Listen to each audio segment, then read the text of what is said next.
Subscribe to the channel. Here you'll find topics that can clarify your doubts about finances and how to stay aware of what's costing you money. Thank you, and let's get to our video. Have you ever felt a creeping disconnect between the official narrative of affordable housing and your personal reality? You're not alone in sensing this paradox. The term, frequently discussed by policymakers and urban planners, often feels like a statistical construct, a phantom concept rather than a tangible solution on the ground. This video will delve into whether this commonly accepted idea truly reflects the financial struggles many individuals and families face today. You see headlines proclaiming new, affordable developments, yet the rent seems astronomically high, creating a palpable sense of frustration.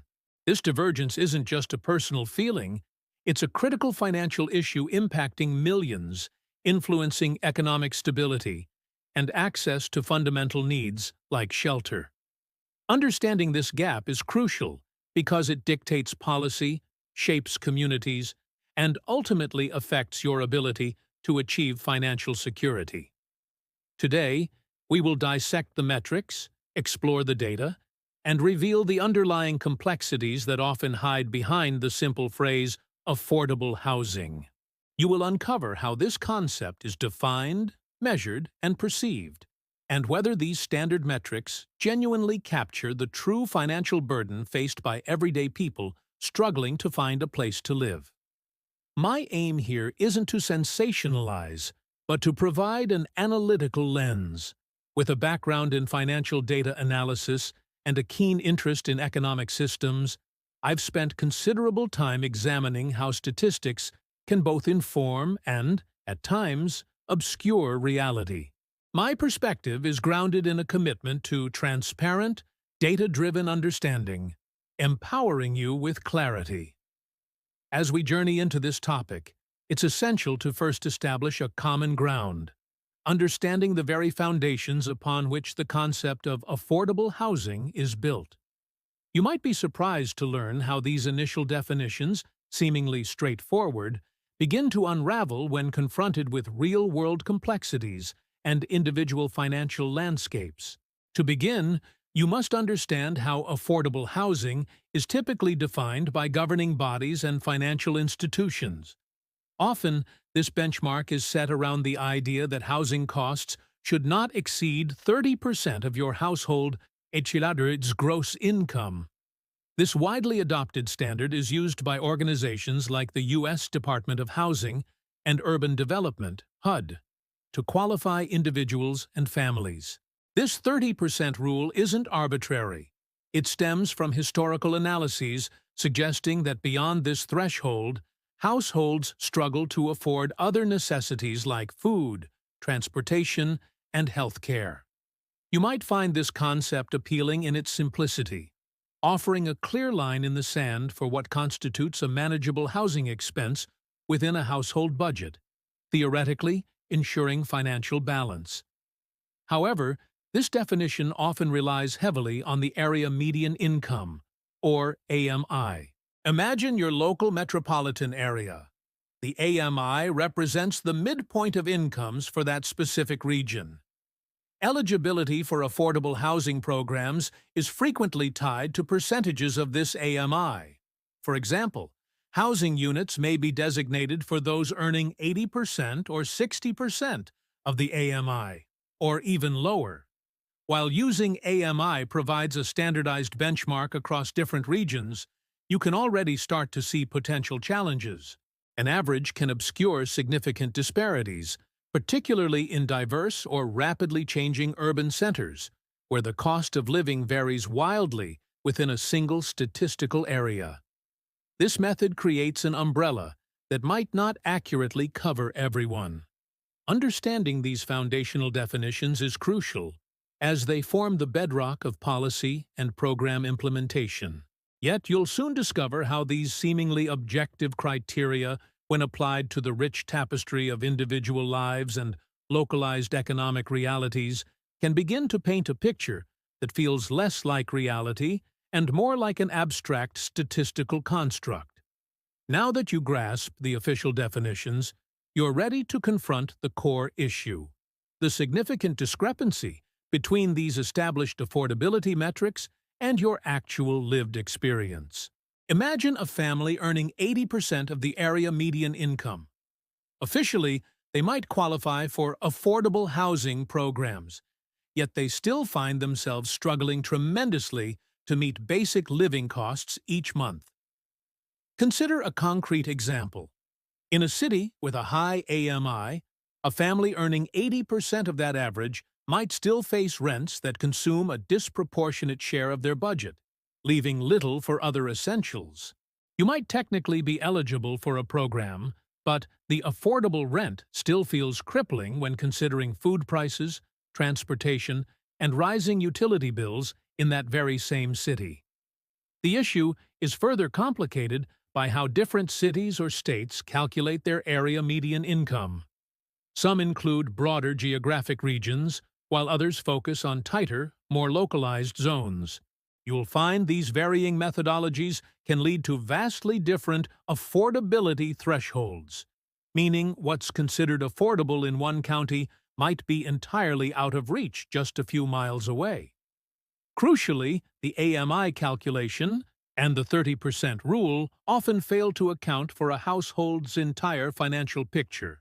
They typically don't factor in mounting student loan debt, exorbitant childcare costs, escalating healthcare premiums, or even basic transportation expenses necessary for work.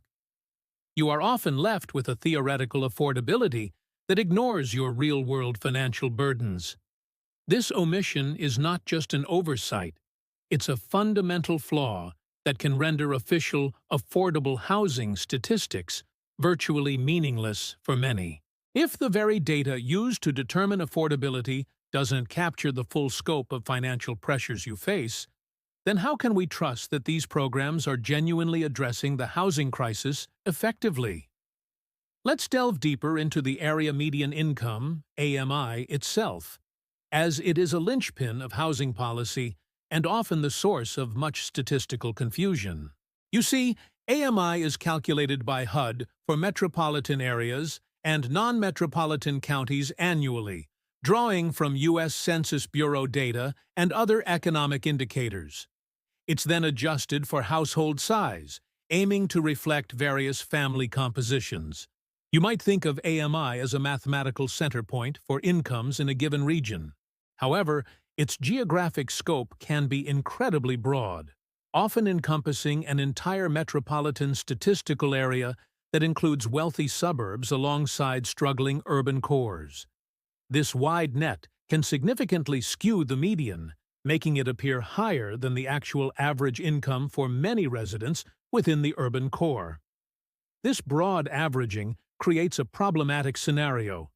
If the AMI for a large metro area is inflated by high-income earners in affluent exurbs, then the 80% of AMI threshold for affordable housing can still be too high for individuals living in the central city, where the cost of living remains significant, but local wages are lower. You are effectively priced out by an average that doesn't represent your reality. The real-world impact is profound. You might be a single parent working full-time in a city, earning a modest but respectable income. Because the overall AMI for your expansive metropolitan area is high, you might exceed the income limits for certain affordable housing programs, despite being severely cost-burdened. The very system designed to help can inadvertently exclude you. This examination of AMI reveals that a single statistic, while useful for broad comparisons, can mask critical disparities. If the foundational metric is flawed in its application, what other data points or assumptions contribute to this persistent illusion, pulling you further away from genuinely affordable shelter? Beyond the monthly rent or mortgage payment, you must recognize the trap of hidden housing costs that significantly erode true affordability. While the 30% rule focuses solely on principal, interest, taxes, and insurance, pity, for homeowners, or just rent for renters, the reality of living expenses paints a far more complex and often grim picture. Imagine you've secured a supposedly affordable apartment. Suddenly, you're hit with utility bills, electricity, gas, water, internet, that can easily add hundreds of dollars to your monthly outlay. For homeowners, property taxes can escalate unexpectedly, and maintenance issues, from a leaky roof to a broken appliance, represent substantial, unpredictable financial blows you must absorb. These additional expenses, often overlooked in basic affordability calculations, disproportionately affect lower-income households. You see, a fixed utility bill represents a much larger percentage of a smaller income, pushing many well beyond that theoretical 30% threshold. The cumulative effect can swiftly transform an affordable unit into a financial strain. Furthermore, you must consider the trade-offs often made for affordability. Sometimes, an affordable unit might be located far from public transportation, forcing you to rely on expensive personal vehicles, adding fuel, insurance, and maintenance costs. Or it might be in a food desert, compelling you to travel further or pay more for groceries. These layers of unacknowledged expenses continuously blur the line between theoretical affordability and actual financial strain. You might technically meet the income requirements, but the true cost of living in that home, combined with your other essential expenditures, means you're still battling a silent, relentless financial burden. Now, let's turn our attention to another powerful force distorting the perception of housing affordability: gentrification. You've likely seen its effects. Once neglected urban neighborhoods suddenly bustling with new cafes, boutiques, and luxury apartments.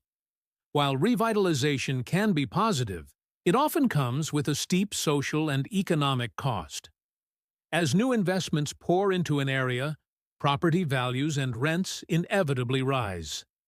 This surge, while potentially improving the local tax base, rapidly displaces long-term, lower-income residents and small businesses who can no longer afford to live or operate there.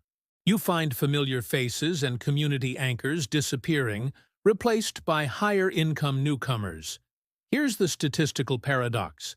After significant gentrification, an area's area median income, AMI, can actually increase because the demographic composition shifts towards wealthier residents. This means that a neighborhood might appear more affordable by AMI, even as the original lower-income residents have been pushed out entirely, creating a statistical illusion of improvement. When examining data on housing affordability, it's crucial to look beyond raw numbers and consider these demographic shifts. You need to investigate who is moving in, who is moving out, and how that changes the local economic profile. Tracking changes in local school enrollment, business closures, and income levels provides a more nuanced, truthful picture of the real impact. The phenomenon of gentrification reveals that housing statistics alone can tell a misleading story, concealing the very human cost of economic development. Understanding these complex social and economic forces is essential, as they lead us to examine the deeper market dynamics and policies that perpetuate the housing crisis. At the heart of the affordable housing crisis lies the fundamental economic principle of supply and demand, which exerts an unyielding grip on housing prices. You see, the supply of housing, particularly in desirable urban areas, is often constrained by a myriad of factors, creating an inherent imbalance that drives costs skyward regardless of local incomes. Consider the obstacles to increasing housing supply: restrictive zoning laws that prohibit denser development, rising costs of land and construction materials, and community opposition, often termed NIMBYism, not in my backyard, to new projects. These barriers make it incredibly difficult to build enough new homes to meet growing populations and evolving needs. Simultaneously, demand continues to surge. Population growth, increasing urbanization as people flock to cities for opportunities, and even the rise of investment properties and short-term rentals all contribute to an ever-expanding pool of potential buyers and renters. You're competing in a market where the number of available homes simply cannot keep pace. This persistent market imbalance means that even if incomes were to rise slightly, housing prices would likely continue their upward trajectory due to scarcity. You are caught in a cycle where demand perpetually outstrips supply, making genuinely affordable options increasingly rare, regardless of your personal financial planning or efforts. Understanding these powerful market forces is absolutely crucial, as it helps you grasp why proposed solutions often feel like band-aids on a gaping wound. It prompts us to consider who else is influencing this supply-demand dynamic and benefiting from this scarcity, leading us to examine the significant role of large investors. Let's now consider another significant player exacerbating the housing affordability challenge: institutional investors. You might not often think of large corporations or private equity firms buying up residential properties, but their growing presence has a profound impact, particularly on the supply of homes available to individual buyers. These institutional buyers, often backed by substantial capital, have increasingly entered the single-family home market, especially since the 2008 financial crisis.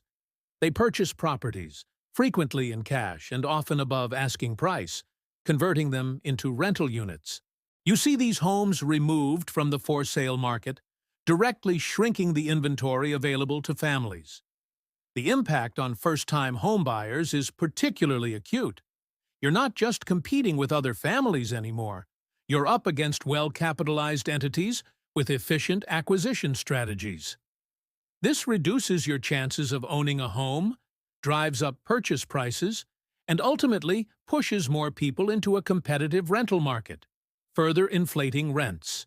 Data on investor purchases can be found through various real estate data firms and sometimes through local property records or county assessors' offices.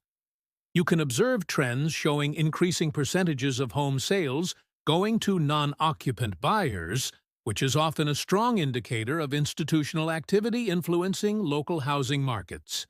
This trend introduces another complex layer to the affordable housing question. It raises uncomfortable questions about who truly benefits from current housing market dynamics and whether policies are adequately protecting the interests of individual families. It's a factor that challenges the traditional narrative of housing supply and demand. The illusion of affordable housing carries profound and far-reaching consequences, extending far beyond individual financial stress. You see, when a significant portion of the population struggles to afford stable shelter, it creates ripple effects that destabilize entire communities and economies, impacting everyone, whether directly or indirectly. Economically, this illusion manifests as reduced consumer spending. When you're dedicating an excessive portion of your income to housing, there's less left for other goods and services, slowing local economic growth. It leads to increased household debt, as people rely on credit to cover essentials, and it hampers labor mobility, making it harder for you to move for better job opportunities. Socially, the impact is devastating. You witness rising rates of homelessness, increased mental health challenges due to constant financial strain and housing instability, and educational disparities as families are forced to move frequently, disrupting children's schooling. The foundational stability that housing provides is systematically eroded for many. Consider examples from cities globally, like Toronto or San Francisco, where, despite numerous affordable housing initiatives, the real cost of living remains astronomically high. You see vibrant communities grappling with these issues, leading to widespread disillusionment and a sense of hopelessness among residents striving for a secure future. These profound and interconnected consequences demand that we critically rethink our current approach to housing.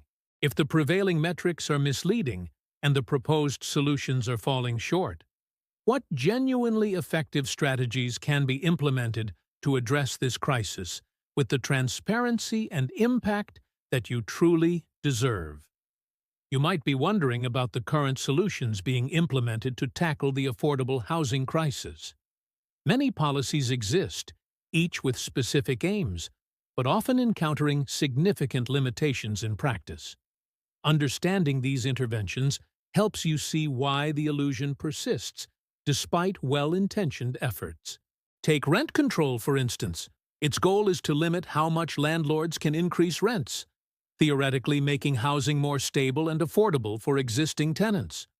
However, you'll find economists often argue it can disincentivize new construction and proper maintenance, potentially reducing the overall housing supply and paradoxically making things harder for new renters.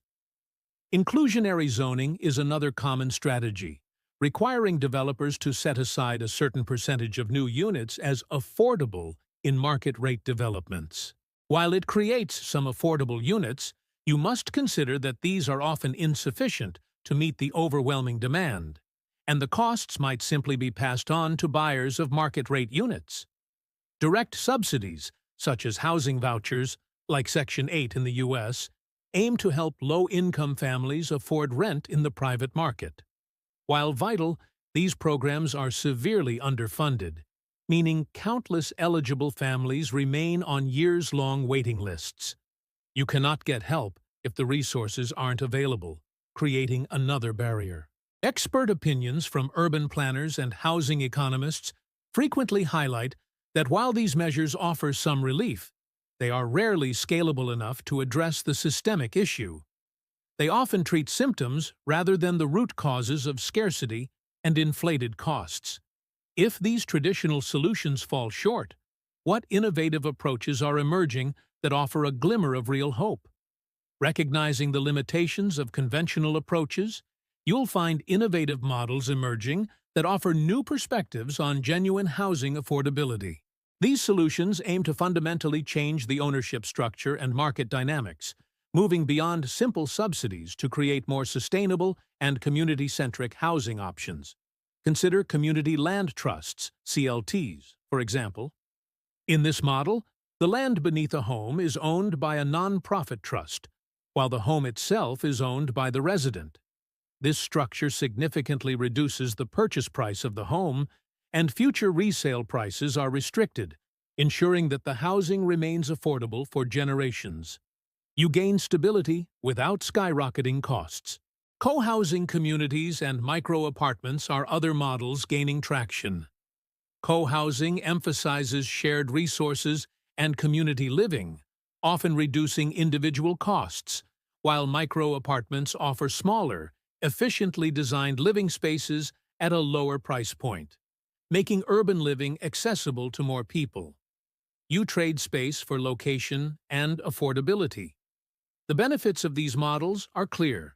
They foster genuine affordability, promote community building, and offer long-term stability for residents. However, you must acknowledge the challenges.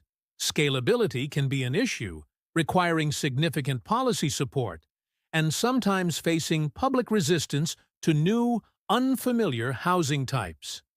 While these innovative approaches offer a hopeful path forward, they require a shift in mindset and sustained effort from policymakers and communities alike. To navigate this complex landscape, you still need practical steps to implement this knowledge and advocate for change in your own local context, moving from theory to tangible action. Equipped with this deeper understanding, you now have practical steps you can take to engage with the complex issue of housing affordability. While systemic change is slow, your informed participation can genuinely make a difference, both personally and within your community, moving beyond passive observation to active involvement. First, educate yourself about local housing policies and zoning laws in your area. You can access local government websites, planning commission meeting minutes, and nonprofit housing organization resources to understand the specific challenges and proposed solutions in your community. Knowledge is your most powerful tool in this fight. Consider engaging with your local community boards, city council meetings, or housing task forces. Your voice, informed by a critical understanding of the data, can highlight the disconnect between official statistics and lived experiences. You can advocate for policies that prioritize genuine affordability, transparency in metrics, and equitable housing development. Be realistic about outcomes. Individual actions, while important, often contribute to a larger, slower-moving wave of change. You should not expect immediate transformations, but your sustained vigilance and informed advocacy can build momentum for more impactful, ethical, and effective housing solutions in the long run. Ultimately, your role is to question the narrative, demand transparency, and support initiatives that offer truly equitable housing. This continuous engagement is vital to peeling back the layers of the statistical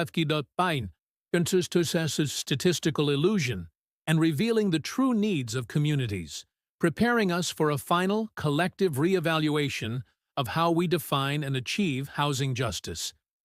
We've journeyed through the intricate landscape of affordable housing, uncovering how what often appears as a straightforward statistical concept can, in reality, be a complex and frequently misleading illusion.